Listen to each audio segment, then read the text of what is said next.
Hello and welcome to VR Reviews. Today we're reviewing the Mezco Family Guy Classic Series 1 Brian Griffin. So yes, here we have Brian, talking dog and family, and also probably one of the more normal characters. I'm fairly fond of Brian. Granted, I like most of the characters. Anyway, it's a fairly decent representation of Brian, as most of these Mezco figures are. So let's go ahead and zoom in on the articulation, sculpt paint details, all those sorts of things. Alright, starting with a quick size comparison. Of course, here we have Brian. Here's our standard Marvel Legends 6-inch Superior Spider-Man and 3 3/4-inch Marvel Universe Wolverine. Brian is in the 6-inch scale, but he is a slightly shorter character, so he's a little bit shorter than Spider-Man and just a little bit taller than Wolverine. Now let's get the other two out of here and just look at Brian. Alright, moving on to our 360 spin. Here you can see Brian. He is mostly white, but he does have a little bit of shading in the sort of creases in his body, around his joints and stuff. He has this weird sort of shaded spot just in the middle of his chest. I don't know if that's supposed to be there, but it looks really off. And he also has a collar on, which is red, and he has a little yellow medallion there. He's got a tail in the back. He has hands, one of which is sculpted for holding. And that's really pretty much it. Brian's not overly dressed, so there's not a lot of detail involved in him.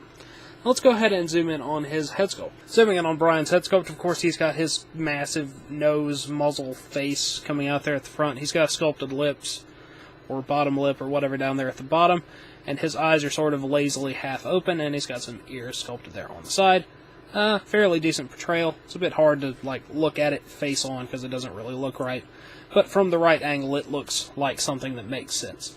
So, yeah, let's go ahead and zoom out and look at some articulation. Articulation-wise, Brian's pretty much the same as the rest of the series. Simple articulation, cut up here at the head and at either shoulder.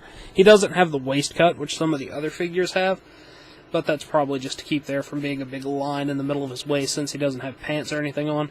You can get him into some accessory holding poses, but there's not going to be a lot of variation in how you pose him. Speaking of accessories, let's go ahead and take a look at Brian's accessories.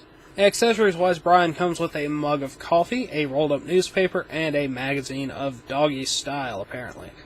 You can fit the mug and the magazine into his hand, but I don't feel like you're going to be able to get the newspaper in there very easily, but you might could force it in there. Anyway, those are all fairly cool, and they provide a little bit of extra display options.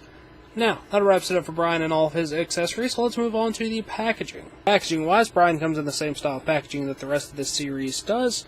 Family Guy logo there, yellow card back, big window there, Brian 6-inch scale figure, picture of Stewie there, which is on all the packagings. On the back, you got a picture of Peter, Brian, and Stewie, which are the other figures in Series 1. I've already reviewed Peter, and I'll be reviewing Stewie later. And then here's this mini Griffin box set, which I don't have. As is always the case, these are good for in or out of package display, so yeah, Brian. Alright, that wraps it up for Brian, so until next time, goodbye!